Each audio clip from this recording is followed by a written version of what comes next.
Alors bonjour Monsieur Kouatli, Bonjour Marc. bonjour à tous les internautes. On va parler aujourd'hui de Firouzja. On va essayer de percer le mystère Firouzja. Alors Firouzja, comment déjà le présenter?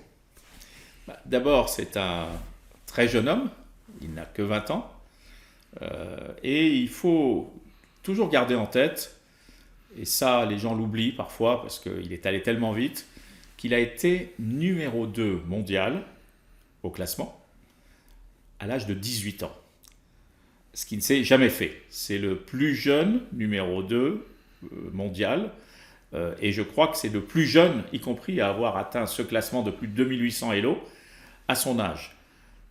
Quand on a fait ça, qu'est-ce qu'on peut vouloir après?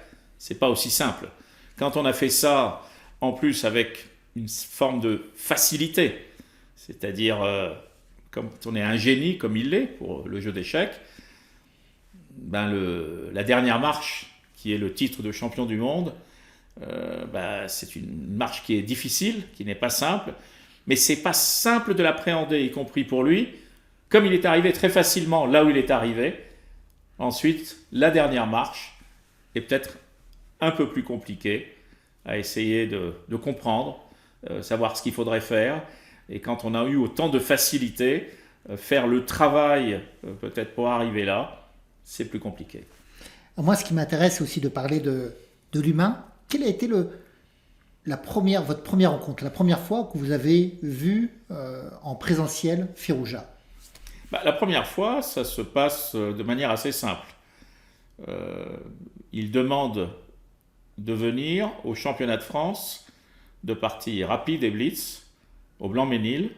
C'était en mai 2019, fin mai 2019. Vous étiez alors président de la fédération Absolument, française. absolument. Et je crois que c'était Christophe Philippe qui a dû recevoir à l'époque un mail demandant s'il pouvait être invité. Et puis à l'époque, on voit ce jeune joueur et on dit ok, banco, on y va. Donc on l'invite, il vient au Blanc-Ménil, il est avec son papa, c'est un jeune homme. En 2019, il n'a pas encore, puisque c'est au mois de mai, 16 ans, il n'a que 15 ans. Et il joue les championnats de France rapide et blitz. Et d'ailleurs, il va gagner le rapide, mais pas le blitz. Et c'est là qu'on a fait connaissance. Et lui-même cherchait quelque part à progresser, aller plus vite. Et j'ai eu l'idée de proposer Chartres, puisque c'était pas très loin de Paris et que le club était en pleine montée. Et donc j'ai contacté et François Gilles et Jean-Pierre Gorge, le maire de Chartres, en leur disant voilà, il y a un très jeune joueur mais qui a un gros potentiel. Est-ce que ça vous intéresse d'essayer de l'accompagner, de l'aider pour aller un peu plus loin? Voilà comment ça a démarré. Parce que Firouzja cherchait à sortir du pays de l'Iran, c'est ça? Alors, c'est compliqué à dire, parce que quand on dit sortir d'Iran, on pourrait y mettre quelque part indirectement des notions politiques. Mais à mon avis, à mon sens, il y a zéro politique. Simplement, ce garçon et sa famille veulent aller le plus loin possible, et pour aller le plus loin possible, ils veulent pouvoir jouer dans un environnement propice, à proximité. Et il ne faut pas oublier qu'à l'époque, le plus grand nombre de tournois qui se déroulaient, c'était en Europe. Donc vivre en Europe, habiter en Europe, être dans un environnement de ce style-là, ça pouvait normalement permettre de progresser plus vite, d'aller plus vite, de saisir des opportunités. Et donc je pense que c'est la motivation première, c'est celle-là. Alors, Firouzja, on l'a décrit comme un joueur avec quand même une certaine dose de génie. Est-ce qu'il fait penser à d'anciens joueurs, comme ça, un peu météoroïdes? Oui, c'est un joueur exceptionnel. J'en ai rarement vu de ce calibre à un aussi jeune âge. Et c'est vrai que le génie est par nature imprévisible. Parce que justement, Nous, on n'est pas des génies. On est des gens, entre guillemets, normaux, si la normalité veut dire quelque chose. Donc, mais ce garçon, il est de l'ordre du génial. C'est-à-dire qu'il se met sur un échiquier et sa capacité de créer est tout simplement énorme, monstrueuse par rapport au commun des mortels que nous sommes.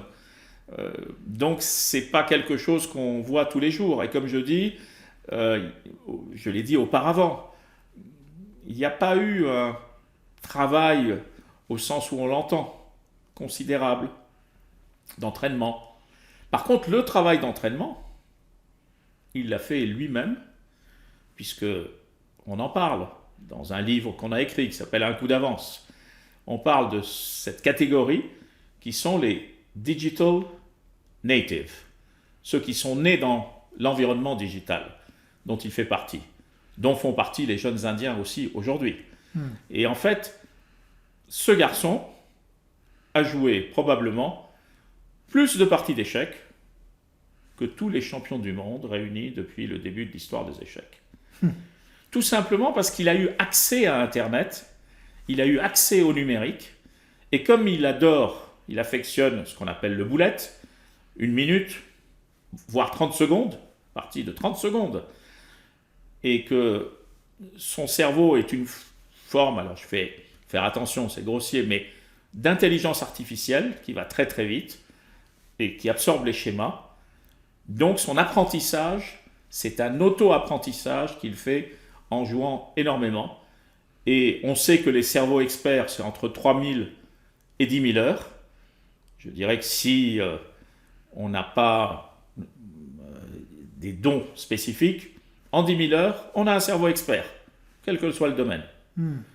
Et si on a un cerveau adapté comme le sien, en 3000 heures, ça va vite.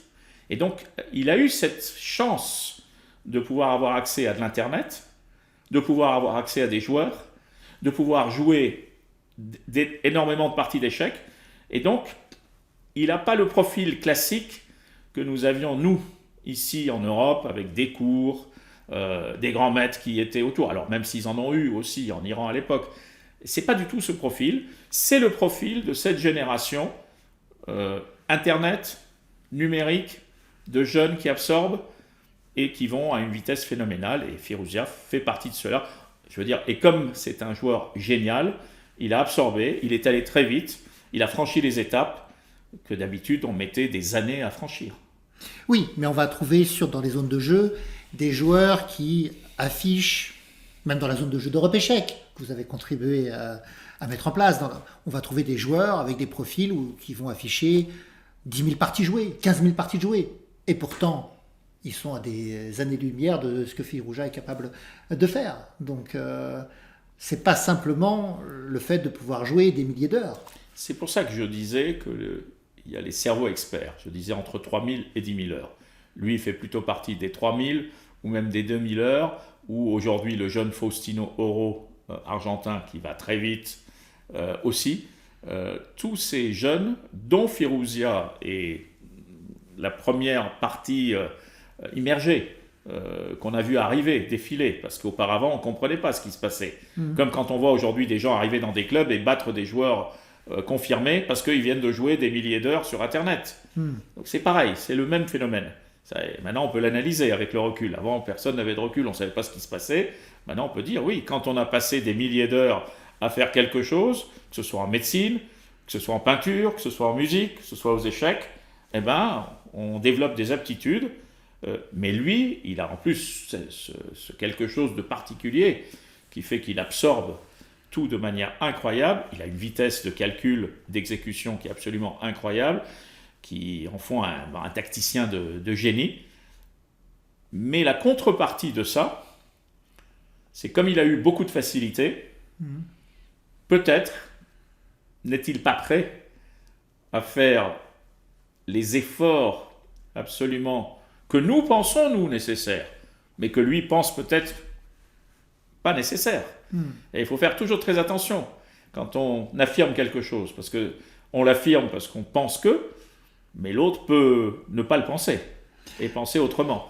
Donc, il a probablement cette facilité conduit à une difficulté, puisque derrière l'effort qu'il va falloir fournir pour arriver à gravir la marche qui est la plus difficile, c'est d'être le numéro 1 mondial, c'est d'être champion du monde, ça demande des efforts démesurés. D'ailleurs, Carlsen, qu'est-ce qu'il a fait? Il a dit, j'en ai marre, j'ai plus envie de me prendre la tête à me préparer pendant 6 mois, puisque je suis en train de jouer avec des machines,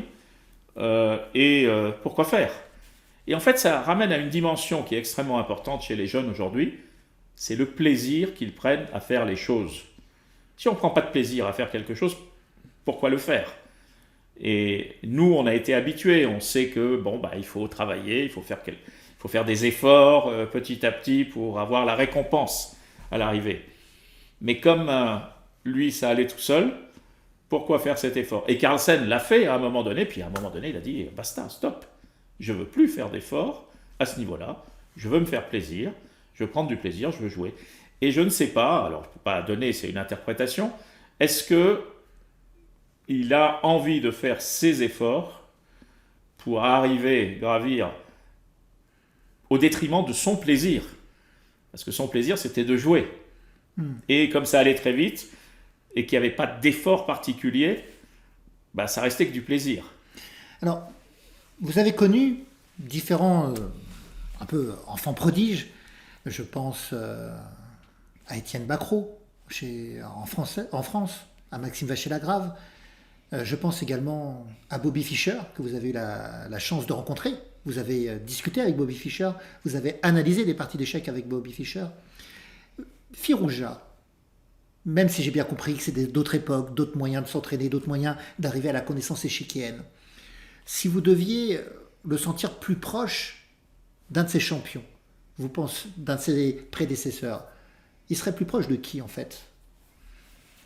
C'est difficile d'affirmer quelque chose. Alors, le côté imprévisible pour nous, c'est toujours quelque chose qu'on n'arrive pas à saisir, puisque justement c'est imprévisible. Alors d'habitude, on aime bien les choses cadrées. Voilà, on a fait ça, il va se passer ça, c'est de manière séquentielle. On fait tac, tac, tac, tac, et puis on arrive à ça. Lui, non, c'est pas ça. Et Fischer, c'était pas ça. C'est-à-dire que Fischer faisait ce qu'il pensait devoir faire à un instant T, mais la terre entière pouvait lui dire c'est pas comme ça. Il disait je m'en fous. Et là, c'est un petit peu pareil. C'est-à-dire que il se fiche complètement du regard des autres. Et je pense que c'est une grande force. C'est une faiblesse aussi dans le monde dans lequel on est, où on veut faire entrer les gens dans des cases. Il faut être dans une normalité, il ne faut pas dire ci, il faut dire ça, il ne faut pas faire ci, il ne faut pas faire ça, sinon on va être jugé, on va dire ça. Toutes ces conneries qu'on nous rabâche à longueur de journée, et que les gens s'autocensurent ensuite, pour ne plus dire ce qu'ils pensent, parce qu'il faut faire attention à être dans le politiquement correct, sinon on pourrait dire que... Firouzja, il s'en fout de tout ça. Et Fischer s'en foutait de tout ça. Et c'est pour ça d'ailleurs que c'était des personnages. Parce que justement, ils ne s'auto-censuraient pas, ils font ce qu'ils pensent devoir faire à un moment, à un instant, et ils le disent, et au risque de choquer des gens en face, mais ils s'en fichent. Ça, c'est pas leur problème. Leur problème, c'est de vivre leur vie comme ils l'entendent, à un instant T, alors que souvent, les gens ne vivent pas leur vie. Ils pensent vivre leur vie, mais en fait, ils la vivent par rapport au regard des autres. Fischer se fichait du regard des autres.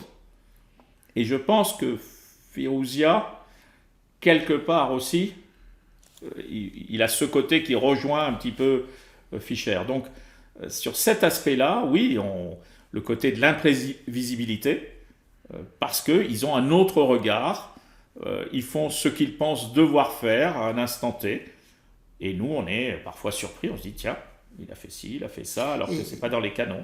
Et il a aussi cette même méfiance aussi, quelque part, dans le monde extérieur, non? Ça, je dirais que tous les joueurs d'échecs sont parano. Ça fait quand même partie du jeu d'échecs. Hmm. Si on n'est pas paranoïaque, on ne joue pas aux échecs. Et d'ailleurs, il y avait le patron d'Intel qui disait avec les paranos qui survivent. Staline était un grand parano. Ceux qui dirigent le monde sont des grands paranos. Voilà, ça fait partie, parce que la menace existe en permanence. Donc, quand la menace existe, eh ben, on se protège. Et on se protège comment? Eh ben, en étant parano, en faisant attention, en disant que chaque chose peut être une menace. Et donc Fischer, oui, il faisait confiance à personne à part à lui. Et je pense que Firouzia ne fait pas confiance non plus particulièrement, puisque il a peut-être... Alors j'avoue que c'est peut-être plus complexe, y compris chez Firouzia, mais ça fait partie, à mon avis, quelque part d'une forme de génie qu'il a, comme Fischer avait, c'est-à-dire de voir le monde à leur manière, et le fait de vouloir en permanence les enfermer dans des cases, leur dire il faut faire ci, il faut faire ça, ils peuvent se dire mais pourquoi on me demande ça? Quel est le but recherché? Est-ce que on ne veut pas m'orienter sur une mauvaise voie? J'essaye de me mettre un petit peu à la place, mais je ne suis pas, parce que lui est un génie et moi je ne le suis pas. Alors, il y a eu cette polémique là à Toronto, dans sa partie contre Nepomniachtchi. Il y a cette histoire de souliers, de chaussures qui font trop de bruit, que l'arbitre vient le voir. Firouzja a dit que ça le fait sortir complètement de sa partie. Après, le lendemain, il y a l'interview de son père qui va dire que Firouzja souhaite arrêter de jouer aux échecs. Est-ce que vous pensez que Firouzja peut rompre brutalement avec les échecs, comme l'avait fait Fischer? Et est-ce qu'il y a un problème entre Firouzja et la FIDE, et la Fédération internationale des échecs Alors, il y a plusieurs questions dans la question. Oui, c'est ce que font souvent les journalistes. Ils posent 50 questions. Oui, alors il ne faut pas se perdre. Donc, d'abord, est-ce qu'il peut être mécontent de l'attitude de l'arbitre? Je pense qu'il a raison. Là, l'arbitre, il s'est mêlé de quelque chose qu'il n'aurait pas dû faire. C'est-à-dire qu'il prend une excuse en disant « un joueur s'est plaint d'eux », mais comme l'a bien précisé Firouzja, tout le monde marche, tout le monde fait du bruit, et il a même dit il y a des filles qui ont des talons, elles marchent, ça fait du bruit. Pourquoi est-ce qu'on me demande à moi? Et c'est vrai que Ali Reza, il marche à sa manière, mais l'arbitre aurait pu le lui dire après, une fois la partie terminée. Pourquoi est-ce qu'il vient? Pour moi, c'est pas un arbitre. Il n'a pas à le faire à ce moment-là. Et il y a eu X rondes où il y a eu du bruit. Et puis autre chose, c'est que sur ce point-là, la FIDE n'a pas été à la hauteur. À partir du moment où il y a un sol qui est susceptible de faire du bruit, les organisateurs, ils font en sorte qu'il y ait ou de la moquette ou un revêtement qui amortisse le bruit. C'est pas aux joueurs de faire attention à pas marcher comme ci, comme ça. Il y a... Comment dire... ils ont joué à 1200 Elo, la FIDE. Et l'arbitre est toujours présent là dans ce tournoi? Oui, on ne va pas sortir un arbitre comme ça. Alors après, les gens disent oui, il ne faut pas. Mais lui, il est dans sa partie. Il est complètement dans son monde à ce moment-là. Et quelqu'un vient le remettre dans le monde réel. Alors que quand on fait une partie d'échecs, on n'est plus dans le monde. J'en ai fait des parties. J'étais complètement dans ma partie d'échecs. Le monde n'existe pas. D'ailleurs, c'est un moment extraordinaire, la partie d'échecs, parce que c'est un moment où on oublie le monde. Et c'est pour ça qu'on arrive à jouer. C'est parce qu'on oublie tout. Si on commence à penser à la charge mentale, il va falloir que j'achète le pain en rentrant, il va falloir que je cuise la viande, il va falloir que je... Bon, c'est pas la peine, on va pas jouer une partie d'échecs. Donc là, c'est pareil, le type le remet dans le monde réel, alors que là, il est dans sa partie d'échecs. Et les grands champions sont tous comme ça, que ce soit Firouzja ou d'autres. Alors là, c'est particulier parce qu'il joue une partie extrêmement importante. Il sait que si jamais il gagne contre Nepo, il revient. Et donc après, on peut dire, oui, c'est un prétexte, pas un prétexte, Mais je pense que Firouzia a raison. Alors la deuxième question, c'est sur la FIDE. J'ai un petit peu répondu en disant qu'ils n'ont pas été à la hauteur. Je pense que la FIDE n'a pas... Alors la FIDE, on rappelle à tout le monde, il y en a qui sont un peu moins au courant, mais la FIDE, c'est la Fédération internationale des échecs. Exact. Et en fait, ils n'ont pas été à la hauteur en ne mettant pas les bons éléments. C'est le sol ne devait pas faire de bruit, il en fait. 2, il y a un arbitre qui vient, qui parle pendant la partie, alors que si un joueur venait parler, on lui mettrait un blâme. Et donc il y a un vrai couac qui se passe à ce niveau-là. Et lui, il le souligne, parce qu'il n'a pas peur du qu'en dira-t-on, c'est-à-dire il va dire ce qu'il pense à un instant T, en disant « vous m'emmerdez ». Alors il le dit poliment, mais c'est grosso modo ce qu'il dit. Et si ça avait été Fischer à la place de Firouzja à ce moment-là, et que l'arbitre vient lui signifier quelque chose comme ça? Alors Fischer aurait pu partir. Lui, il serait parti carrément. Il aurait pu partir. Je ne sais pas s'il serait parti, mais il aurait pu partir. Mais il ne faut pas oublier une chose, c'est que les génies, y compris Carlsen, il a refusé de jouer un cycle de championnat du monde avant de jouer. La première fois, il a refusé. Voilà. Et donc, c'est des gens qui ont une forte personnalité, qui ont un regard sur les choses, un regard sur le monde, un regard sur la compétition, un regard sur le jeu d'échecs, que n'ont pas tous les autres, et qui vont, alors on va dire, oui, il veut imposer, il ne rentre pas dans le rang. Ben oui, bien sûr qu'il ne rentre pas dans le rang, c'est un génie.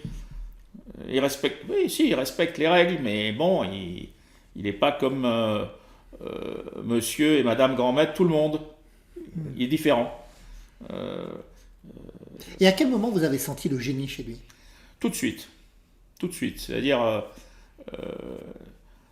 et puis, je l'ai vu comment il calculait, comment il voyait les variantes, et je me suis dit, mais c'est incroyable, c'est cette capacité à... Puis il a vu beaucoup de choses qu'il a intégrées très vite. C'est-à-dire... Il calculait comment, en fait? Il calcule comment, Firouzja? Il calcule d'abord, à la vitesse de l'éclair. Il faut voir comment il joue en bullette. C'est impressionnant. C'est-à-dire, on se demande même pourquoi il y a du temps de réflexion derrière, parce que c'est souvent extrêmement rapide, précis, intuitif. Et puis, il a cette capacité qu'ont tous les jeunes dont je parle aujourd'hui, qui sont les digital natives, ceux qui sont nés dans le digital, d'avoir une capacité de calcul absolument phénoménale. C'est des tacticiens de génie qui n'ont plus rien à voir avec ce que nous faisions auparavant, ou même ce que les grands champions faisaient auparavant. Justement, j'ai une question par rapport à ça. Fischer, il a analysé avec vous. Une partie, vous étiez où, à Belgrade? Non, c'était en Allemagne. Vous étiez en Allemagne? En Allemagne. Vous étiez sur un banc, c'est ça? Vous avez analysé? Oui. Et Fischer, qui n'est pas justement quelqu'un qui est né avec l'informatique, forcément, comment il calculait? Comment il analysait? Quelle est la différence par rapport à Firouzja? Est-ce qu'il y en a? Alors je sais que je ramène beaucoup à Fischer, mais on a la chance d'avoir quelqu'un qui a parlé, qui a analysé avec Fischer, et il n'y en a plus beaucoup en fait, donc il faut en profiter. Oui, il faut en profiter. On va immortaliser le moment. C'est pas très... Bon, j'espère qu'on continuera à en parler. Oui. Non, ce que je veux dire par là, c'est... Fischer, il avait aussi une mémoire phénoménale, c'est-à-dire qu'il avait la capacité de reproduire les positions sans échiquier, sans rien, de milliers de parties. Un petit peu comme Carlsen qui connaît à peu près 12 000 schémas avec les parties. Donc ils ont, je dirais, un logiciel qui est différent. Ils ont un disque dur qui est différent. Ils ont un Pentium dans la tête qui est différent. Et Firouzja fait partie de ces gens-là. C'est-à-dire, ce sont des joueurs qui connaissent mais des milliers, des dizaines de milliers de schémas. Donc voilà, on peut dire ce qu'on veut. Fischer, il voyait les trucs, ça allait très vite, il calculait très vite. Je dirais, Fischer est probablement un des grands génies de l'histoire des échecs. des grands génies. Il n'avait pas une particularité qui vous a marqué? Si, c'est cette obsession pour le jeu. Il parlait du jeu, il passait son temps sur le jeu, et quand on... Et pourtant, il ne jouait plus Oui, à ce moment-là. oui, il ne jouait plus, mais il suivait les parties, il regardait. Et puis quand dans une journée, vous avez 24 heures et que vous passez 12 heures à ne faire que des échecs, bah, c'est la moitié de votre vie. Donc vous faites un calcul simple, arithmétique. Si vous passez 12 heures par jour à regarder des parties d'échecs, à ne faire que ça, bah forcément, vous emmagasinez des choses, vous avez des réflexes et des obsessionnels.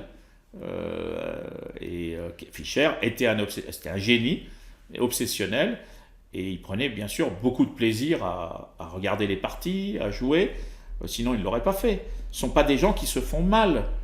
Mais moi, j'ai envie d'aller encore plus loin. Dans les échanges que vous avez eus avec lui, est-ce qu'il y a quelque chose qui est ressorti, des mots qui ressortent, qui ressonnent encore à vos oreilles, une façon de... Il y avait ce côté obsessionnel, d'accord.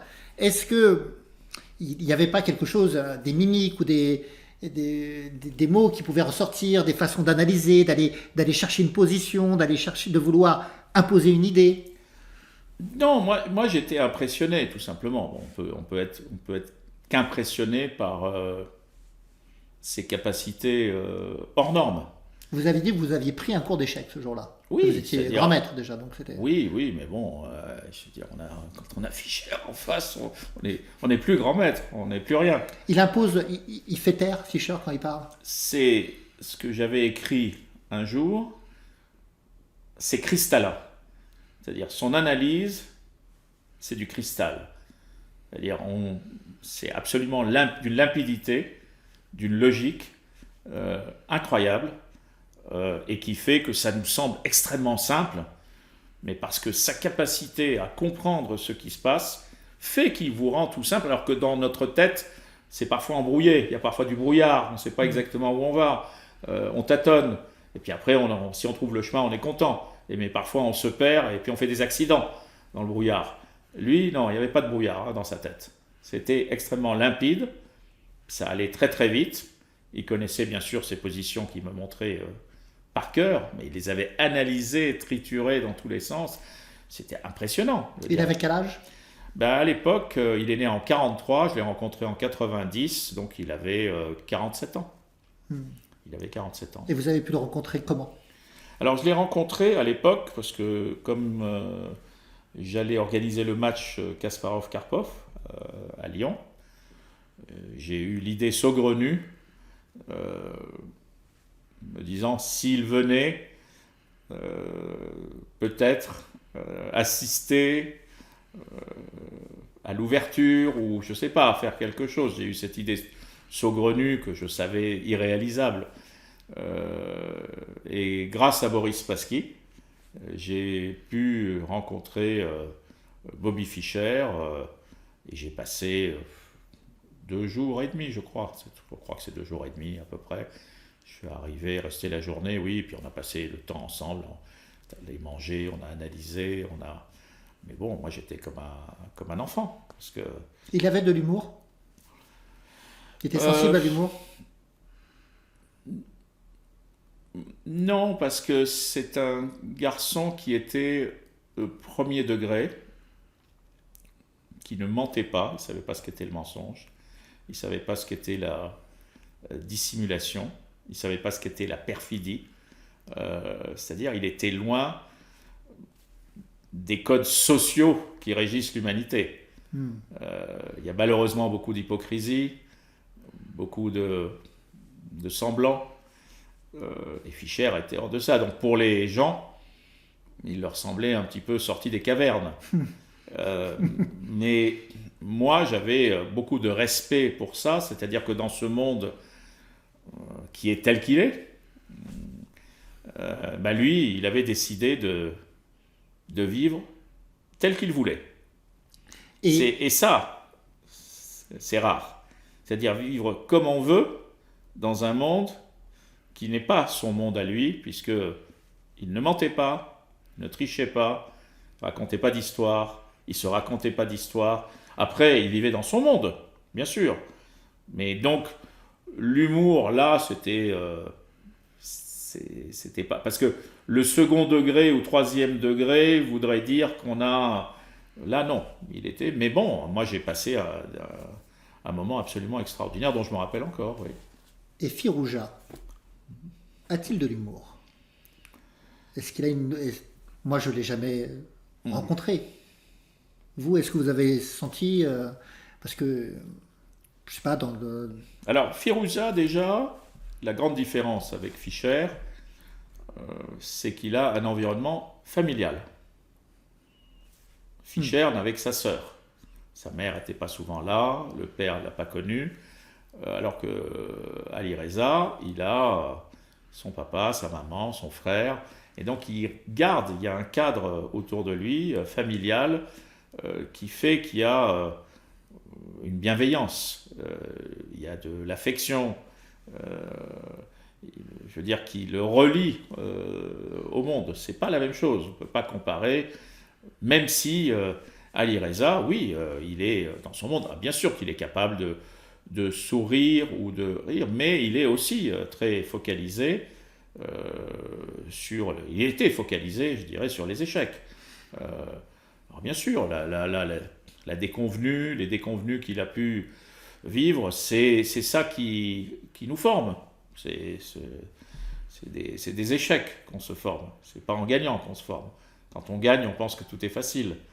Mais c'est quand on perd qu'on voit qu'il y a des écueils, qu'il y a des difficultés. Et bon, peut-être qu'il faut revoir sa stratégie. Voilà ce que j'en pense. Non, c'est un garçon charmant. Il est très très courtois. C'est une très grande courtoisie. Bon, il vient d'Iran, c'est une très très grande civilisation. Et je dirais que la courtoisie, la politesse sont dans l'ADN des Iraniens. Et donc ça, il porte cette civilisation en lui. Après, la manière dont il pense le monde, dont il pense les choses, c'est la sienne, celle du génie qu'il est. Fischer a arrêté de jouer aux échecs à quel âge? Alors Fischer, il a arrêté en 72, donc il avait 29 ans, quand il gagne son match contre Spassky, et il rejoue un match 20 ans plus tard, parce que il y avait un contexte qui avait été organisé, et Fischer était resté focalisé sur son idée. Il n'avait pas bougé d'un iota. Un match de championnat du monde, c'est 5 millions de dollars.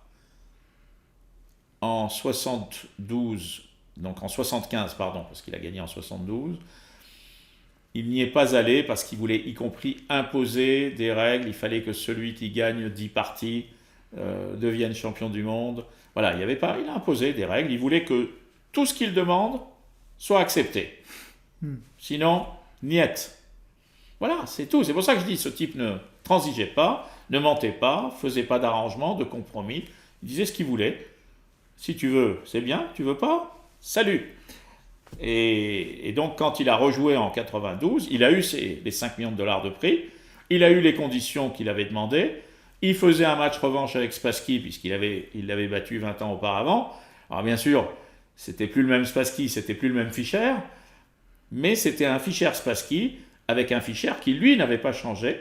C'est-à-dire que dans sa manière de penser, dans sa manière de voir le monde, et qui a fait le match tel que lui l'avait pensé 20 ans auparavant. Alors, on peut en sourire dans le monde dans lequel on est, mais lui, il l'a obtenu, et beaucoup de gens étaient contents que ce match se déroule, même si on savait qu'à l'époque, c'était Kasparov, Karpov était encore là dans les parages, mais il a fait son match, il est revenu, il a fait ses parties, et il n'a pas été du tout ridicule après 20 ans d'absence. Donc il a arrêté à 29 ans, à part ce match revanche. Personne n'est médium ici. Mais si vous devez répondre avec assez de spontanéité, rapidement comme ça, est-ce que selon vous, Firouzja, à 29 ans, jouera toujours aux échecs? J'en sais rien, je sais pas. C'est, comme je dis, c'est un bonhomme qui pense différemment. Donc il ne faut pas essayer de se mettre dans la tête de quelqu'un qui pense différemment. Je ne sais pas s'il jouera, je ne sais pas s'il continuera, puisque je dis bien, il a atteint une sorte de firmament, alors qu'il avait 18 ans. Il était numéro 2 mondial, il avait dépassé 2800. Donc, est-ce que, ce que je disais tout à l'heure, est-ce qu'il va avoir envie ou prendre du plaisir, ce que je dis toujours, si on ne prend pas de plaisir à faire ce qu'on fait, c'est compliqué. Ou bien alors on est un esclave. Donc, et on peut accepter cette situation. Je ne suis pas convaincu que lui l'accepte. C'est-à-dire que lui, il fait partie des rois. Il est racé. Bien sûr, bien sûr. Bah, je veux dire, on n'arrive pas là où il a du caractère. Il a fait ce qu'il a fait parce qu'il a bien sûr ce talent, mais il a du caractère. Et surtout, ce garçon sait ce qu'il ne veut pas faire. Et je pense qu'il aura du mal, personnellement, à faire quelque chose où il ne prend pas de plaisir. Et c'est aussi ces jeunes digital natives d'aujourd'hui, mais dans plein de domaines. Aujourd'hui, ils disent, la vie que vous avez vécue, vous, les boomers, c'est-à-dire les gens de mon âge, on n'en veut pas, ça ne nous intéresse pas. Nous, on a envie de vivre notre vie maintenant, comme on l'entend, avec le plaisir de faire ce qu'on a envie de faire, et on n'est pas là pour vous faire plaisir à vous, pour arriver à je ne sais quel résultat ou quel truc, ou ressembler à un schéma que vous souhaitez. Donc s'il prend du plaisir, il continuera. S'il prend plus de plaisir, il est possible qu'il dise Pfft. Alors, si vous deviez me citer les cinq plus grands génies que vous avez pu côtoyer, que vous avez pu approcher aux échecs. Il faut me donner 5 noms. Voilà, il y a Carlsen, il y a Kasparov, il y a Karpov, il y a Firouzja et Anand, parce que Anand est aussi un génie des échecs. Il n'y a pas Fischer. Fischer, il l'est, mais en fait, il était d'avant. Moi, je parle de ceux des nouveaux. Alors, Anand. Anand, c'est... Lui, il calculait à la vitesse de l'éclair. Moi, je me rappelle de lui aux Olympiades de Dubaï. Il n'avait même pas 17 ans, puisque c'était en 86. Il est né le 11 décembre, je crois, 69. Donc, l'Olympiade avait démarré en novembre. Et il jouait, c'était la star de l'Olympiade. Il jouait à une vitesse phénoménale. Sa pendule était toujours presque... Il jouait très très vite. On l'appelait Lucky Luke. Oui, il jouait. Donc Kasparov, c'était aussi assez impressionnant. Mais Kasparov, c'est l'école soviétique, c'est du travail. Et puis Kasparov, c'est aussi le passage au début du digital avec les bases de données. Voilà.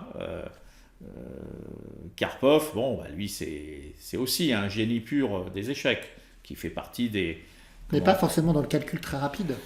Si, ça calculait très vite aussi, mais c'était une intuition. Et puis c'est un garçon qui a dû travailler certainement, mais de tous ceux dont j'ai parlé jusqu'à présent, je pense que celui qui a été le plus acharné au travail, peut-être que je me trompe, je dirais que c'est Kasparov, qui a travaillé énormément, et Fischer aussi.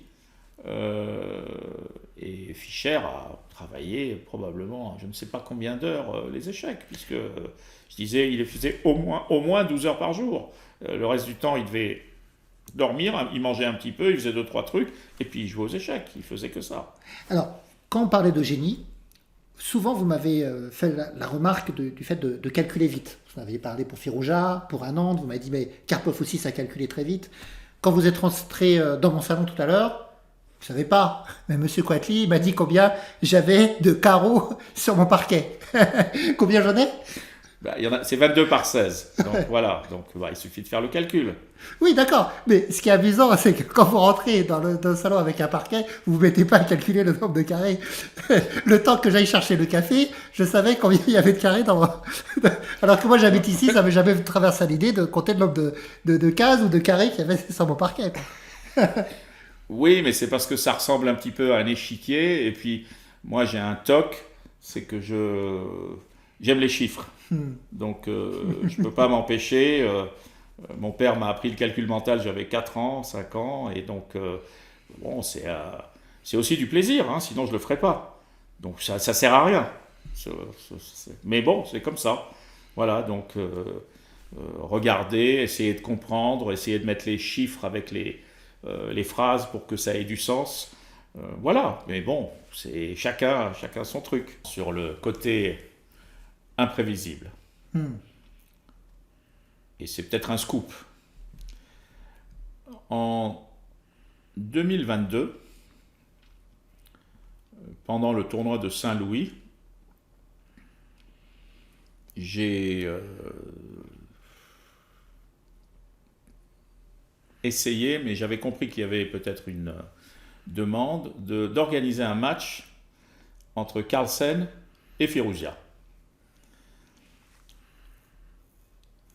Et les choses se sont déroulées de bonne manière. Les deux, Carlsen, bien sûr, il fallait l'accord, savoir s'il était d'accord. Bon, il était d'accord.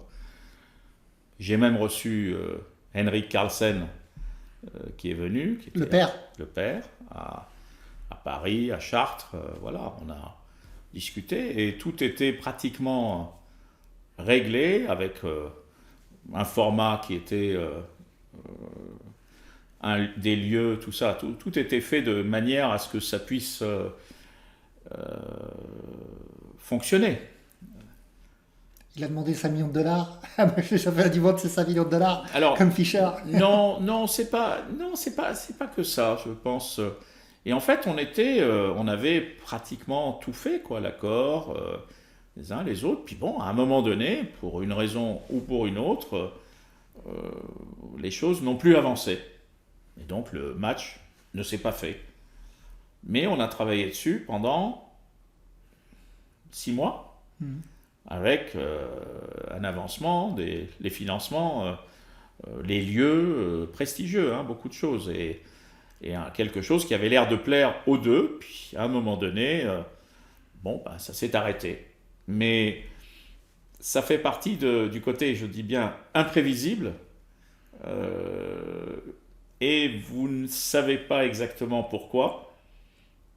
À un moment donné, les choses ne fonctionnent pas, ne se font pas. Parce que nous, on est dans des schémas de normalité. On fait ça, et puis ça doit fonctionner. Et là, ça ne fonctionne pas. Voilà. Et ça venait de la part de Firouzja, cet arrêt ? Oui, c'est-à-dire qu'il n'y a pas eu de... il fallait avancer encore, et puis à un moment donné, et puis c'est pas grave, hein, je veux dire, ça fait partie des... Quand on fait des projets, on en fait plein, et puis il y en a certains qui aboutissent, et beaucoup plus qui n'aboutissent pas. Ça fait partie, mais je le révèle aujourd'hui, d'un projet qui n'a pas abouti. On ne parle pas des projets qui n'aboutissent pas, mais bon, j'en parle aujourd'hui. Peut-être qu'un jour, quelqu'un l'organisera entre Carlsen et Firouzja, parce qu'à l'époque, Carlsen était demandeur. Et oui, parce qu'il y avait qu'un joueur qui le titillait. C'était Firouzja. D'ailleurs, j'ai une anecdote qui m'a été racontée. C'est qu'il a été invité par Carlsen, Firouzja, quand il était gamin, jeune, puisqu'il était déjà très fort, pour servir un petit peu de sparring partner, voir comment ça se passait pendant les camps d'entraînement que faisait Carlsen. Donc le jeune Firouzja est venu, et Carlsen jouait avec lui quelques blitz, mais pendant qu'il jouait avec lui des blitz, Firouzja jouait en même temps sur son téléphone portable un autre blitz et sur un ordinateur un autre blitz. Donc cette capacité multidimensionnelle de pouvoir réfléchir sur différents échiquiers avec quelqu'un comme Carlsen et jouait 2 autres parties. Tous ceux qui étaient là avaient été impressionnés. Et c'est ce que je dis, ce sont les digital natives, les jeunes d'aujourd'hui, alors que Carlsen est un digital natural. C'est-à-dire qu'il a démarré avec les livres, il connaît bien, il a une culture livresque, et il maîtrise très bien les outils aussi d'aujourd'hui. Mais l'autre, c'est juste Internet, le numérique. Et donc pour lui, ça s'agence de manière tout à fait naturelle avec tous les outils que nous avons aujourd'hui. C'est comme pour Marc-Andrea Moretti qui me disait qu'il n'avait pas lu de livre d'échecs, c'était qu'il avait lu son premier livre d'échecs seulement il y a quelques mois en fait. Oui, ben les jeunes ont une autre culture. Moi, je me rappelle, avant les bases de données, on n'avait que les livres. Les livres, les revues, les informateurs, les encyclopédies. On n'avait même pas d'ordinateur, de toute façon. Oui, il n'y avait pas. Il n'y avait pas d'Internet, il n'y avait rien. Donc, voilà, y compris le Minitel est arrivé même après. C'est-à-dire, tout ça n'existait pas. Donc, on a connu une époque. Aujourd'hui, les jeunes, ils se disent qu'on est les hommes de Néandertal. On fait partie de la préhistoire. Et ils n'ont pas tort. Alors que eux, ils se disent, mais comment ils ont pu faire, comme nous, quand on dit comment ils ont pu faire pour faire à cheval, une journée à cheval, pour faire quelques dizaines de kilomètres. C'est pareil. C'est la même chose. Donc eux, ils nous regardent avec ce regard. Oui, on est des spécimens rares, il faut faire attention parce que, bon, de toute façon, on va disparaître. Et eux, ils sont dans le monde d'aujourd'hui. Ali Reza fait partie de ce monde-là. Carlsen fait partie du monde d'un petit peu d'avant. Mais tous les jeunes d'aujourd'hui, les Pragananda, les Gukesh, Ali Reza, c'est des gens qui vivent avec le numérique, l'Internet, et qui sont des joueurs complètement différents, formatés différemment de ce que nous étions. Alors pour finir cette interview, est-ce que vous pourriez dire quelque chose que vous n'avez pas dit à un joueur d'échecs que vous avez pu côtoyer et qui est peut-être même décédé? Est-ce qu'il y a quelqu'un, un joueur d'échecs, vous auriez aimé lui dire quelque chose et vous ne lui avez pas dit? En général, je dis ce que j'ai à dire. Je n'ai pas l'habitude d'avoir ma langue dans ma poche. Ça joue des tours d'ailleurs. J'ai plutôt l'habitude de dire les choses. Je les dis de manière courtoise. Mais j'ai pas de... Peut-être parce que vous n'avez pas eu l'occasion de le revoir. Peut-être parce que vous ne l'avez pas assez connu mais que vous l'avez admiré. Je ne sais pas.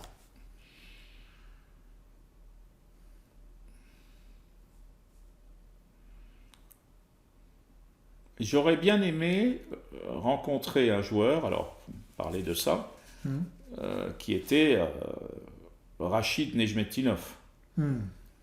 Parce que lui me faisait rêver.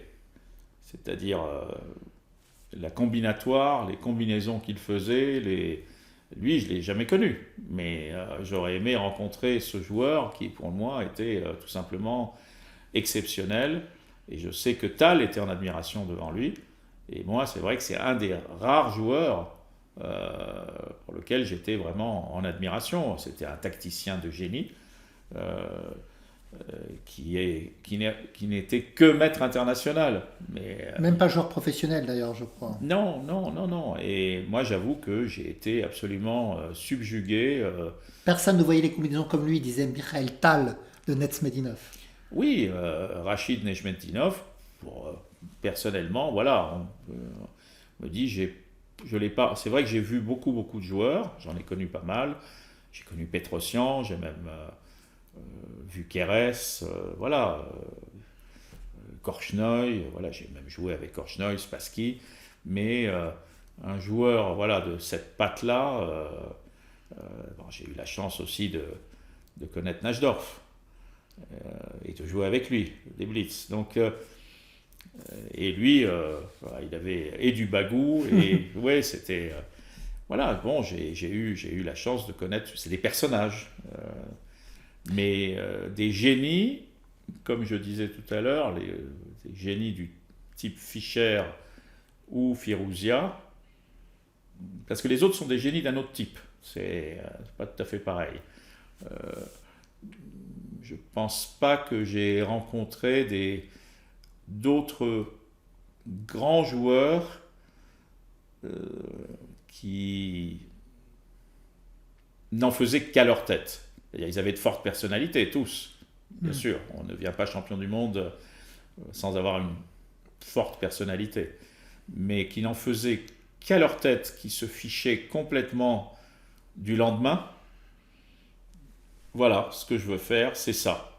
Vous voulez, c'est bien, vous voulez pas, salut. Et on a pratiquement, voilà, il y a deux personnes que je vois aujourd'hui et Firouzia ressemble un petit peu de ce côté-là à Fischer. Eh bien, ça sera notre conclusion. Merci pour ce moment, ce partage. Merci, merci Marc. Merci, Monsieur Quatli. Alors, Alireza Firouzja, on va parler un petit peu de son évolution, du contexte actuel, mais déjà, reprenons à la base. Comment il est arrivé à ces chartes échecs? Donc, il est arrivé alors à Séchard-Tréchec. À l'époque, c'était Bachar Kouatli qui était le président de la Fédération française d'échecs. Il me fait une première proposition. On venait de monter juste à l'époque en top 12 encore à l'époque. Donc, on n'était pas forcément pour l'idée. Voilà, c'était pas évident de l'accueillir tout de suite. Je le vois gagner le championnat rapide au niveau des internationaux de France et je me dis vraiment que c'est quelqu'un qui a une pointure. Et donc j'ai décidé de le recevoir avec l'équipe qui était en place avec dont et Ali Reza vient avec son papa pour que l'on se mette d'accord et ils sont arrivés toute la famille assez vite au mois de septembre. Oui, parce que c'était une famille iranienne. S'ensuit Hmm. Oui, oui, il est iranien, il vient d'Iran. Le contexte est un peu particulier, c'est encore l'époque de Trump avec l'Iran, et du coup, ils sont arrivés très très vite, tous les quatre. Donc évidemment, on avait l'aval de la mairie, de la municipalité pour nous aider. Ça a été un peu, ma femme l'a accompagné un peu partout, et c'est comme ça qu'on se retrouve avec toute la famille. Et avec Namig qui faisait l'interprète aussi et qui le mettait en place au niveau du jeu d'échecs. Il vient tout de Le grand suite, maître Namik Gouliev, hein, c'est ça. voilà, le grand maître Namig Oulier. Donc il devient tout de suite vice-champion du monde de partie rapide. À l'époque, il a 17 ans et une carrière s'annonce prometteuse par rapport à lui. Vraiment, donc les choses se mettent en place et ensuite, pas de chance, le Covid arrive. Il s'était qualifié sur Tata Steel et une très très grande motivation au départ pour avoir vraiment des très très bons résultats. Son entraînement, voilà, on a essayé de mettre des entraîneurs en place à l'époque, du moins une équipe. Donc maintenant, bah, les noms se savent, c'était Kramnik et Cheparinov. Et il fournit un travail conséquent pour l'amener jusqu'au candidat ou avec un des plus beaux tournois qu'il ait jamais fait, le Grand Swiss Tour, qui gagne devant tout le monde, il devient vice-champion d'Europe et tout ça. Donc, les candidats arrivent, et là, par contre, il se rate un petit peu par rapport à ses attentes au niveau des candidats. Au niveau de l'encadrement, vers la fin, ça n'allait plus forcément et du coup, il s'est mis tout seul à travailler avec sa famille comme il a tout le temps. Donc il faut penser que la culture iranienne, le monde dans lequel il venait par rapport au monde, à notre culture française. Il n'a pas eu le temps non plus d'avoir un temps d'adaptation par rapport à tout ça, puisqu'il y a eu le Covid où il est resté enfermé aussi un peu chez lui, et tout ça n'a pas forcément permis de vivre normalement ce qui aurait pu être. Voilà. C'est une famille. Alors moi, je m'entends bien avec eux. puisque c'est une famille qui est plein de générosité, mais voilà, quand on est reçu chez eux, que ça soit avec Akram, avec Hamid, où on rigole bien, mais s'ils sentent une injustice, ça peut être quelque chose où ils peuvent partir un peu en éclat, comme on a vu hier. D'accord. On va Alors au reparler niveau de du... ça, mais déjà, j'aimerais savoir comment était Firouja jeune. Essayer de percer un peu sa personnalité. Est-ce qu'il a de l'humour? Quels sont ses centres d'intérêt? Est-ce qu'il se lie d'amitié avec des personnes? Est-ce qu'il y a une certaine chaleur humaine? Comment est Firouja en fait? Alors Ali Reza est très très secret et quelqu'un qu'on a du mal à entrer avec lui en communication. À l'époque, il était surtout vissé sur les échecs. Mhm. Donc, il y avait un monde, les échecs, les échecs, les échecs. Mais par contre, toujours très courtois, où quand on arrivait chez eux, il venait nous dire bonjour. C'est quelqu'un qui sourit quand même assez facilement. Mhm. Bah, leur famille, on voit que tout a été mis en place pour qu'ils deviennent un joueur d'échecs. Alors, ils sont vraiment un bloc tous les quatre, que ça soit Akram, Hamid, Mohamed, c'est vraiment. Et après, pour y rentrer, c'est très très dur. Donc, je ne sais pas si c'est par rapport à leur culture et tout ça, mais avant de faire confiance, c'est pas quelque chose de très naturel chez eux. On va dire, ça reste particulier par rapport à ça. Après, quand il a des objectifs, il a réussi à se les fixer parce que si on prend le Tata Steel avant d'arriver en France, il devait franchir la barre des 2700 et il faisait un championnat qui était en Turquie et il avait battu tout le monde pour arriver à 2702 et être pris la première année où il arrive en France à Tata Steel. Donc ça démontre quelque chose hors du commun quand même. Et voilà. Moi, ce que je sais depuis toujours, c'est que quand il joue tout. Alors, c'est le défaut de ses qualités, c'est que il va jouer tout, et c'est pour ça que beaucoup de joueurs d'échecs adorent regarder Alireza Firouzja, c'est qu'il va jouer toutes ses parties quand même toujours à fond. Alors, ça lui pose des fois des problèmes parce que il va tellement loin dans ses parties, c'est que il n'arrive pas forcément des fois à s'arrêter, il va tenter sa chance jusqu'au bout, et ce qui va aussi lui le faire perdre. Un peu comme Voilà. l'était C'est mon le explication. jeune Fischer aussi, hein, Bobby Fischer, avec cette particularité d'essayer de jouer toujours à fond pour la gagne et parfois même en compromettant sa position. Euh, Oui, bah ça, oui, je pense que c'est vraiment, oui, je pense qu'il ressemble quelque part à Bobby Fischer sur certains points par rapport à sa vision des échecs, par rapport à certaines choses, parce que bon, il arrive au candidat, par exemple, il est quand même que tout seul pour pouvoir jouer, pour pouvoir se préparer, pour pouvoir, voilà, et il n'a il pas de a secondant. Il n'a vraiment personne qui beaucoup de travaille avec mal. lui. Pas de secondant, personne qui travaille avec lui là. Là, bon, je pense qu'il est quasiment tout seul. On a essayé de mettre en place parce que, voilà, par rapport au tournoi de Chartres, j'ai voulu lui tendre la main au tournoi de Chartres pour essayer de relancer parce que je sais que ce qui l'a toujours fait rêver, c'est d'être champion du monde. Donc l'idée, c'était on était un peu distant avant le tournoi de Chartres. Je lui ai tendu la main pour essayer qu'il reparte, qu'il se qualifie pour ce tournoi jusqu'à Rouen. Bon, maintenant, on nous dira peut-être que c'était une erreur, mais c'est pas, c'est quelque chose que j'assume, ça serait à refaire, je le referai. Mais voilà, je pense que bon, déjà, on n'a pas assez de moyens. Alors de notre côté pour pouvoir l'accompagner plus. Et lui a beaucoup de mal à faire rentrer quelqu'un dans son équipe, à apporter, à laisser du temps aussi. Ça, c'est complexe par rapport à ça. Il a peur des Voilà, trahisons.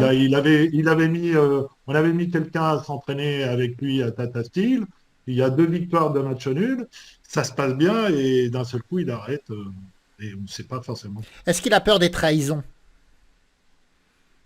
Oui, je pense qu'il a peur des trahisons et je pense que ça peut appartenir à son pays. Voilà, je pense que c'est quelque chose qui peut suivre en Iran. Et donc, ils ont gardé cette culture par rapport à Alors moi j'ai une question à te voilà, donc, poser, François. C'est par rapport à son génie, parce que il y a une certaine unanimité pour reconnaître un certain talent, un certain génie échiquéen. Et je voudrais savoir, parmi les grands maîtres que tu connais et qui ont fréquenté Firouzja, comment ils parlent de Firouzja, du joueur Firouzja. ah, il parle du joueur qui, en fait, on en est un peu à se dire que c'est un talent un peu gâché alors qu'il a que 20 ans. Et il y en a qui voilà, qui trouvent que ces parties sont magnifiques, mais qui peut aussi dégoupiller quelque peu dans ses parties.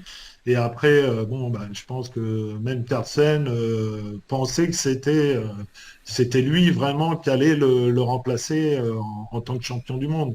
Quand on dit ça, on a tout dit, parce que bon, il faut, et c'est pas ce qui s'est produit. Voilà, donc après, il avait des choses encore à travailler en arrivant en France. Alors, il s'est peut-être perdu, voilà, quand il nous a quittés, qu'il est parti de Chartres, qu'il est parti à Paris. Je pense qu'il a découvert la vie. Enfin, moi, je pense qu'il a vraiment découvert la vie et qu'il a laissé en sourdine le travail. Il a découvert d'autres choses et il a laissé le travail des échecs. Ça peut se comprendre, hein, c'est pas un jugement de ma part. C'est quelque chose, voilà. Donc il lui manque certainement une certaine technique dans les finales, dans des choses comme ça. Et il travaille énormément sur ordinateur. Alors peut-être que moi, à mon niveau, on peut pas dire. Je vois juste comment les entraîneurs voient les choses, mais peut-être qu'il a manqué aussi d'entraînement sur l'échiquier, sur des choses comme ça. Bon, à son niveau, je ne peux pas dire euh, comment il aurait fallu faire. C'est pas moi forcément qui peux le dire, mais c'est dur de travailler avec un Alors ordinateur. par rapport à Mais Paris, c'est un génie qui est capable de créer des choses invraisemblables. Dans les parties de rapide, de blitz, alors c'est peut-être ça aussi qui lui joue des tours maintenant en partie classique. alors par Voilà. rapport à Paris et ce que tu me disais, le fait qu'il ait découvert la vie, il a cet intérêt pour la mode aussi. Ouais, c'est une découverte parce que bon, ça reste, c'est un champion, mais il faut pas obliger de dire que c'est un adolescent qui malgré tout emmène toute sa famille derrière lui. Donc, je pense que les échecs, il y a une chose qu'on ne parle que très rarement dans les échecs, mais c'est le stress qui accompagne les joueurs d'échecs. Donc, nous, on met en place au club, parce qu'on s'est rendu compte, un apport mental par rapport à certains joueurs ou joueuses qui ont besoin avec des techniques différentes. Et les champions vont de plus en plus loin dans le suivi de leur calcul de certaines choses, puisque l'ordinateur voilà, permet à beaucoup de joueurs d'avoir un niveau quand même correct, puisque tout le monde dans le monde entier maintenant peut apprendre des échecs. Et je pense que le stress est quelque chose qu'on ne met pas forcément, qu'on ne voit pas forcément nous voilà, en tant que joueur lambda. Mais ils vont très très loin dans les poussées. Donc la mode, ça a été pour lui divertissement, quelque chose qu'il s'est mis à apprécier, à faire des nouvelles rencontres. En plus, bon, je pense que Ali Reza, c'était quelqu'un en vogue à l'époque.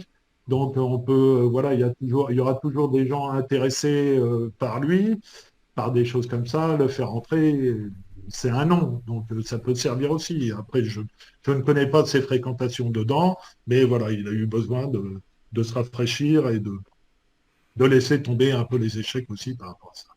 Donc voilà, bon, on voit le résultat de sa progression, et elle n'est pas immense par rapport au moment où il était au top. Voilà, voilà. On ne peut pas dire qu'il est, depuis qu'il est parti sur Paris, il est continué à vraiment progresser. Bon, c'est mon humble avis par rapport à ça. Par rapport à ce qui s'est passé, est-ce que tu as été à Toronto là pendant les candidats? Il y a eu des petits problèmes. Je crois que ça a commencé avec un problème avec un arbitre par rapport à du bruit qu'il ferait avec ses chaussures quand il marche. Et ça a été un peu un déclencheur d'un problème qui vient de se créer. Est-ce que tu peux nous en parler? Moi, j'ai pas traité ça sur ma chaîne YouTube, donc j'ai pas encore parlé de ça. Est-ce que toi, tu as des informations? Est-ce que tu peux en parler? Parce que Toronto, c'est loin. Firouja communique pas tant que ça, donc voilà. Voilà. Donc il faut savoir que j'envoyais des petits messages à Ali Reza en direct et qui me répondait à l'époque. Bon là, je suis pas intervenu, j'ai suivi que de très loin. Ce que je sais, c'est que quand ils ressentent une injustice, c'est une famille de fous. Voilà.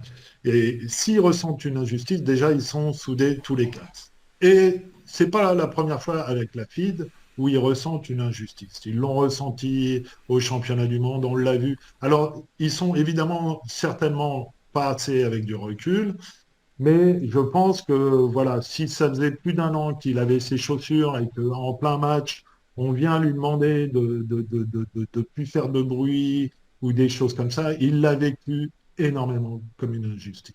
Et alors là, c'est vrai qu'ils sont capables de dégoupiller, voilà, dans la façon, parce que dans la façon d'un Bobby Fischer ou de quelque chose comme ça, parce qu'ils le ressentent comme une injustice. Alors voilà, oui, Ali Reza, c'est un de ses, je pense, défauts aussi. Qui ressent cette injustice, cette part, voilà, il est capable, c'est vrai, de dégoupiller. C'est un peu moins loin du monde des échecs. Bon, après, moi, je m'occupe des contrats de nos joueurs vedettes parce que ça reste quand même secret. Donc, que ce soit les entraîneurs, que ce soit pour Marc-Andrea Morisi, que ce soit pour nos jeunes joueurs. Mais je ne suis pas à Agen, par exemple, où c'est les championnats de France des jeunes, c'est mon directeur sportif, Sébastien Sauvebry, avec l'équipe d'entraîneurs qui s'en occupe. Voilà, donc moi, je m'occupe de tous les contrats avec nos joueurs phares, et dont Ali Reza, où on avait mis des choses en place. Voilà, voilà. Hmm. Et donc, c'est vrai que dans ton club, il y a quand même Firouja, Marc-André Amorese, le champion du monde junior, plus jeune grand maître français. Donc, et vous avez aussi Kamsky, une légende du jeu d'échecs. C'est incroyable les joueurs que tu arrives à réunir comme ça. Et on a aussi Ivanchuk. Alors, le Ivanchuk, but, c'est de mettre des... bien sûr. Comment ai-je pu Le oublier but, Ivanchuk? Le but, c'était de mettre des anciens qui connaissent le monde des échecs avec des plus jeunes. Hmm. Et voilà, avec Marc-Andrea Morizzi, on sert aussi de l'expérience d'Ali Reza, ça se passe remarquablement bien au niveau du club, au niveau de tout. Et c'est pas du tout la même philosophie par rapport à ce qu'on peut mettre en place. Lui, il adhère facilement, beaucoup plus facilement, mais parce je pense qu'il a notre culture européenne et voilà. Et du coup, c'est vrai qu'on sert de Gata sur Chartres. Et Ali Reza, on aurait aimé qu'il travaille avec Gata, mais il l'a pas fait tant que ça. Même avec Ivanchuk, bon, c'est Ivanchuk qui nous avait dit que je n'ai plus rien à apprendre à Ali Reza. Bon, alors voilà, à l'époque où ils ont joué en Turquie ensemble dans un championnat là où il avait fait les 2700 points. Donc, on aurait voulu créer cette dynamique avec Ali Razak qu'on n'a pas forcément réussi non plus. Est-ce que tu as De une l'autre côté. anecdote qui est frappante sur Firouja avec ses années de cohabitation au sein du club C Chartres? Ouais, alors, d'un seul coup, quand il se met, il faut savoir une chose, c'est que voilà, il négocie quand même assez durement, Mhm. mais d'un seul coup, il est capable de jouer le tournoi de Chartres tout gratuitement. J'avais pas de finances à l'époque, de prendre en charge son hôtel. Bon, les joueurs étaient pris en charge de nous, de partir d'un seul coup sur un coup de tête à Rouen, juste pour se qualifier pour les candidats parce qu'il restait une chance. Et donc ça, c'est assez fabuleux. Ils se sont retrouvés dans un petit hôtel, en revenant dans le monde amateur qu'il y avait. Je trouve que voilà, ils sont dans les extrêmes toujours. Ils sont, euh, ils sont autant capables de demander des choses inconsidérables, mais capables s'ils ont décidé, de tout faire gratuitement. Je pense que ça Hmm. les résume bien. Il faut savoir aussi une anecdote. Chantal et ma femme et la personne qui font le plus confiance. Parce que peut-être qu'elle est complètement en dehors des échecs. Bon, maintenant, je pense qu'ils ont confiance en moi sur différentes choses ou quoi que ce soit, mais il est capable aussi d'arrêter véritablement les échecs. Pour jouer peut-être que sur Internet ou des choses comme ça. S'il sent vraiment l'injustice, et je pense qu'il manquera quand même au monde des échecs. Donc tu penses qu'il est capable de faire comme Fischer avait fait, quoi. C'est pas d'être capable de rompre brutalement avec les échecs, parce qu'il l'a annoncé quand même. Je crois qu'il a commencé à dire qu'il avait plus trop envie de jouer aux échecs. Oui, je pense que bah, c'est peut-être toute cette pression tout autour voilà. Moi, je pense qu'il est besoin. Moi, je pense que c'est une bonne chose. Ce qui arrive là, à l'heure actuelle, je pense qu'il a vraiment besoin de se poser, de prendre calmement comment il va vouloir refaire sa carrière, comment il va vouloir travailler. Et je pense que, voilà, est-ce qu'il y arrivera? Je ne sais pas, parce qu'il est capable de tout arrêter. Mais peut-être qu'on le reverra un jour avec un match avec nous, juste pour le plaisir, ce qu'il n'a pas encore fait, ce qui a été toujours compliqué, et ce qu'on lui a reproché, ce que l'on m'a reproché aussi. On l'a peut-être laissé un peu trop libre sur différentes choses, voilà, parce qu'il avait des engagements et que tout allait toujours très très vite. Il arrive à Chartres, il est vice-champion du monde. D'un seul coup, il se qualifie au Tata Steel, il devient le premier joueur au-dessus des 2800 à une rapidité, il restera toujours le premier joueur à 2800. Il était quand même au niveau des Indiens devant tout le monde. Et je pense que là, d'un seul coup, il a découvert une autre vie et qu'il a eu besoin et qu'il a pensé qu'il y arriverait peut-être comme ça. Donc voilà. Bon, après, à lui de voir, on verra. Ça serait quand même un gâchis pour les échecs. Il arrête parce que bon, bah, tout le monde adore son jeu. Donc il faut voir comment il va pouvoir analyser tout ça en revenant tranquillement. Mais je suis pas sûr qu'il fasse maintenant vraiment confiance à la FIDE et ça sera encore un autre problème, hein. Voilà. Donc, mais bon, les échecs perdront en haut s'il arrive. Et je finirai Ce n'est que sur, mon sentiment, hein. je finirai sur une dernière question. Quelle est ta part d'affection pour Firouja? Alors, des fois, j'ai été très en colère après eux. Mais il a su un jour m'envoyer un message quand même, connaissant Ali Reza, très, très, très, très sympathique. Et j'aime cette famille. Et en fait, c'est comme on a accueilli les sœurs Osmak qui sont avec nous, les jeunes Ukrainiennes qui sont à Chartres. Et il faut tout le temps relativiser, c'est qu'il faut un temps d'adaptation à tout le monde. Alors moi, je suis au contraire de ma femme, un impulsif, un peu comme eux.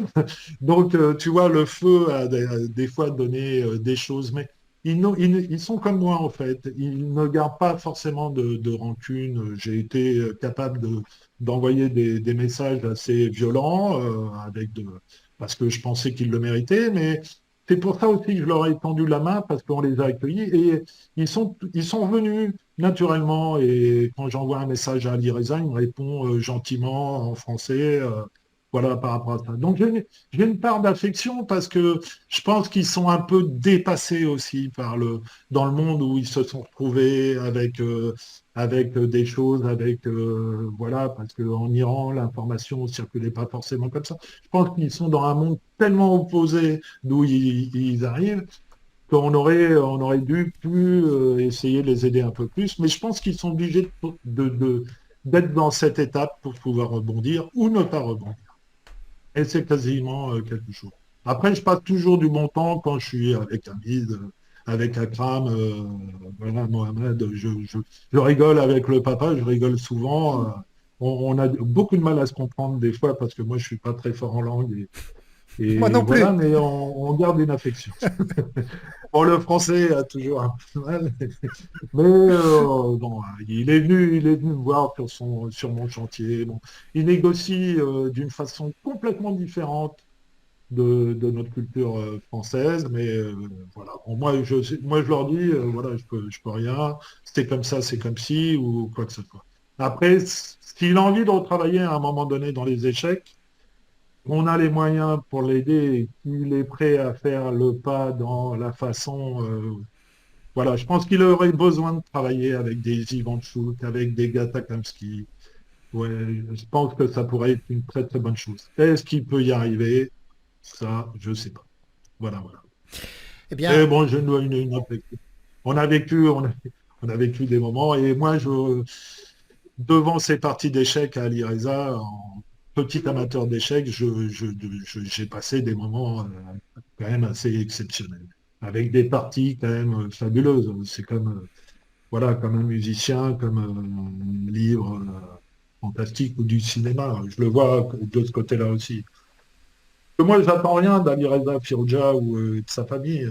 Ça ne vit pas du tout des échecs et par rapport à ça. Bon, ça, ils le savent maintenant. Et on vit des grands moments avec, avec la famille Morizzi, où là, on a réussi à mettre en place. Mais l'expérience d'Ali Reza nous sert par rapport à tous les jeunes champions qui vont arriver derrière. C'est quelque chose d'aller au candidat. Bon, Maxime Vachier-Lagrave, il y a été, mais il a été repêché. C'est très, très, très dur. Et si on ne se rend pas compte, on n'a pas beaucoup de moyens en France financiers par rapport à la fédération, par rapport à ce qui se met en place, hein, et par rapport aux entreprises, par rapport à tout ça. Il y a énormément à dégager par rapport à tout ça. Les Indiens, ils ont été aidés pour ce candidat. Donc, il y a la Chine, il y a des moyens qui sont mis beaucoup plus conséquents que nous, même les États-Unis. On est encore à rechercher de l'argent. parce qu'on Et n'a pas de nous, moi, sur sponsor. On cette n'a pas fois, de sponsor à la fédération, de gros sponsors, voilà. je parle. C'est ça, hein. Que ça soit la fédération, que ça soit dans les clubs, et nous, ça arrive, on a la chance d'avoir une municipalité qui nous aide et qui est assez exceptionnelle par ça, mais on n'a pas un budget gigantesque. On essaye de mettre une académie en place avec les jeunes, mais bon, bah, on reste modéré, que ce soit pour aider David, il y a tellement de choses à faire pour accompagner les jeunes champions, il faudra trouver des moyens. D'ailleurs, j'en profite. Bah, puisque tu as une écurie de champions, de jeunes champions et de légendes du jeu d'échecs aussi connus, peut-être que s'il y a un sponsor qui serait intéressé et qui nous écoute, qui pourrait te contacter d'ailleurs. Bah alors là, oui, il n'y a aucun souci. Vous nous contactez par notre site et avec plaisir, on essaye de mettre en place. Là, j'ai deux nouveaux, un ancien directeur de la Poste de la région Rhône-Alpes, et il y en a un autre ami, Jérôme Blondel, lui qui travaille dans l'immobilier. On essaye de trouver des partenariats, de changer notre image. On a refait le site internet. Il faut savoir qu'on a des jeunes champions, mais c'est pour emmener tous les jeunes là qui sont. On a pour la première fois qualifié 19 jeunes au championnat de France à Agen. Là, nous, ça nous est jamais arrivé. Oui, c'est une très Voilà, grosse on délégation. était à deux, trois. Voilà, tous les clubs en profitent. Voilà, voilà. Alors tu sais que je m'entends bien aussi avec Marc-Andrea Morizzi, on a une grosse différence d'âge, évidemment on n'est pas dans la même génération, mais c'est un peu l'alliance des deux marques entre le talent de Marc-Andrea Morizzi et mon expérience de pédagogue et de coach et d'entraîneur. Et on a lancé une série de vidéos sur le répertoire de Marc-Andrea Morizzi dans sa jeunesse, qu'il utilisait dans sa jeunesse pour ses titres de jeunesse. Répertoire de vidéos que vous pouvez bien sûr accéder dans ma boutique en ligne, Marc NL. J'en profite aussi pour faire notre publicité du travail conjoint avec Marc-Andrea Morizzi. Voilà. Donc je crois qu'il est d'ailleurs au championnat de France à Agen, là, Marc-Andrea. Il y va, hein. Oui, oui, il était en train de jouer contre un de nos jeunes hier, contre nos jeunes qui allaient rentrer là à partir de mercredi. Il va faire une simultanée. Bon, bah, avec la famille, là, c'est exceptionnel. Et avec nos jeunes Corses, avec Elise Tomasi, on a plein de jeunes, Manon Tipke, Timothée qui vient, Augustin Droin, on a plein de jeunes qui arrivent, David Lacanrus, Alors c'est David exceptionnel. Lacanrou, c'est un autre champion du monde. vraiment, Voilà. comment dire, très... Voilà, c'est vrai qu'on n'en parle pas autant qu'on devrait en parler aussi de David Lacanrousse, un grand potentiel. J'ai vu que pour Timothée, tu t'es pas risqué à dire tout son nom de famille en entier. Sandra Tima, voilà. Oui, je veux pas écorcher le, le nom de Timothée. Non, mais ça vit bien et bah, tout ça, c'est aussi grâce à l'IRESA. Il nous a ouvert des portes qu'on n'aurait pas eu, ça c'est sûr et certain, à partir du moment où on l'a pris, donc il faut jamais oublier tout ça. Donc on a un beau poster où il joue avec Carlsen. Sa carrière sera peut-être courte, mais bon, il sera toujours le bienvenu dans notre club à Chartres.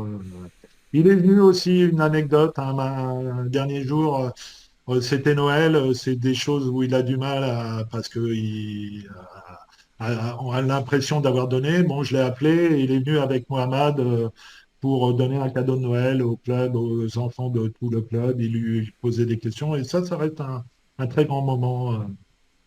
C'était une chance. Il a fait quand même une explication avec Victor de une de ses parties au club.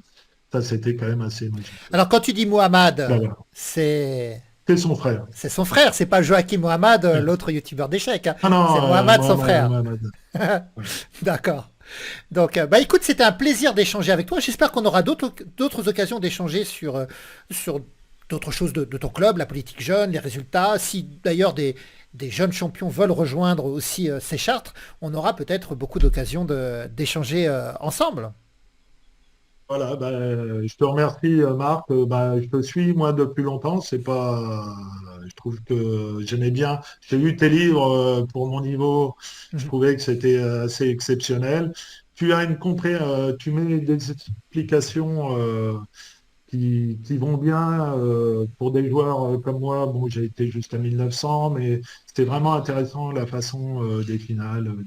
Bon, maintenant, c'est plus du tout le temps de travailler. Mon seul plaisir, c'est de suivre toutes les parties. Moi, je regarde, quand je dis quelque chose c'est sur le temps, sur comment ils rebondissent après des défaites, ou parce que je les suis tous. Donc, je vois je vois certaines choses. Bon, jamais au niveau du jeu d'échecs, ou alors sur une ouverture que je vais voir plusieurs fois, qu'ils ont du mal à jouer, je vais leur poser des questions là-dessus. Mais voilà. Bon, après, je vis un rêve puisque je suis vraiment, j'aime les échecs et je suis beaucoup de champions dans notre club. Et de voir évoluer, on va arriver à 400 adhérents là, avec une équipe fabuleuse, avec Namig, Seb, notre directeur sportif. On a Yulia qui donne des cours, Victor, on a vraiment toute une équipe de champions. Donc c'est fabuleux, quoi. Bon, des fois, il nous manque un peu d'énergie, ou de Mhm. temps. Alors tu disais Bon, Yulia, c'est en tout cas, tu seras le Yulia bienvenu. Osmak. Ouais, ouais, Yulia Osmak, qui est 23e joueuse, qui vit à Chartres. Et on l'a accueillie comme Alireza. C'est une Et Ukrainienne, hein, c'est ça? bah, c'est une Ukrainienne. Voilà. Bah, il y a eu certaines choses aussi à mettre en place, mais voilà, qui fait pas de bruit, qui donne énormément. Et je pense qu'il peut avoir on peut avoir de très belles surprises avec elle. Alors, on aura une équipe, on va faire le top 12 féminin à Chartres, on va faire le top 16 à Chartres. On est sur des organisations, sur pas mal de choses. Donc, bah, on continue et voilà. Et on prend du plaisir pour l'instant par rapport à tout ça. Voilà, voilà. Bon, j'espère qu'Ali Reza n'abandonnera pas les échecs. On verra la suite de toute cette aventure. Bon.